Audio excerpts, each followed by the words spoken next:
আসসালামু আলাইকুম। বিসমিল্লাহির রহমানির রহিম। আলহামদুলিল্লাহি রাব্বিল আলামিন ওয়াসসালাতু ওয়াসসালামু আলা সাইয়্যিদিল মুরসালিন। প্রিয় দর্শক, আশা করি সবাই ভালো আছেন। আল মুমিন ইসলামিক চ্যানেলে আপনাকে স্বাগতম। আজকে আমি আপনাদের সামনে খুব সুন্দর একটি বিষয় নিয়ে আলোচনা করব। যে দোয়াটি নিয়ে আমি আজকে আলোচনা করব, এই দোয়াটি নানান হাদিসে এসেছে।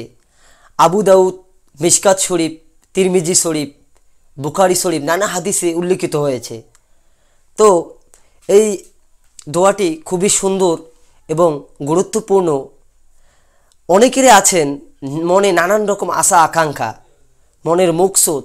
কারো ব্যবসা বাণিজ্যের উন্নতি হচ্ছে না, কারো চাকরি বাকরিতে প্রমোশন হচ্ছে না, কারো আবার পড়াশোনার অগ্রগতি হচ্ছে না।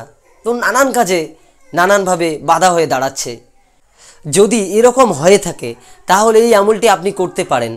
এই আমলটি করতে গেলে একটি শর্ত আছে, তিনটি শর্ত আছে। 1 নম্বর হচ্ছে 5 ওয়াক্ত নামাজ পড়তে হবে। 2 নম্বর হচ্ছে হালাল রিজিক খেতে হবে। 3 নম্বর হচ্ছে পিতা মাতার সঙ্গে সৎ ব্যবহার ও সৎ আচরণ করবে। তো এই আমলটি করার নিয়ম, রাত্রিবেলা ঘুম থেকে ওঠার, যদি হঠাৎ ঘুম ভেঙে যায় তবে এই আমলটি করতে হবে।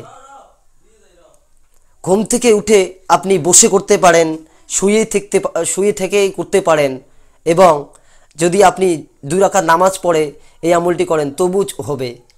কিন্তু দৃঢ় বিশ্বাস এবং ইকিনের সহিত এই আমলটি আপনি করবেন। তো দোয়াটি লা ইলাহা ইল্লাল্লাহু ওয়াহদাহু লা শারীকা লাহু লাহুল মুলকু ওয়া লাহুল হামদু ওয়া হুয়া আলা কুল্লি শাইইন কাদির।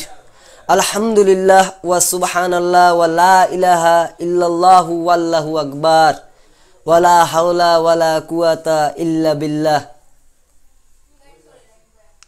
এই দোয়াটি বাংলায় দেওয়া আছে। তো এই আমলটি যদি আপনাদের ভালো লেগে থাকে তাহলে আমার চ্যানেলটি সাবস্ক্রাইব করে সঙ্গে থাকুন। আর যদি বেশি ভালো লেগে থাকে তাহলে বন্ধু বান্ধবদেরকে শেয়ার করে দিন, যাতে সবাই এই ভিডিওটি দ্বারা একটু হলেও উপকৃত হতে পারে।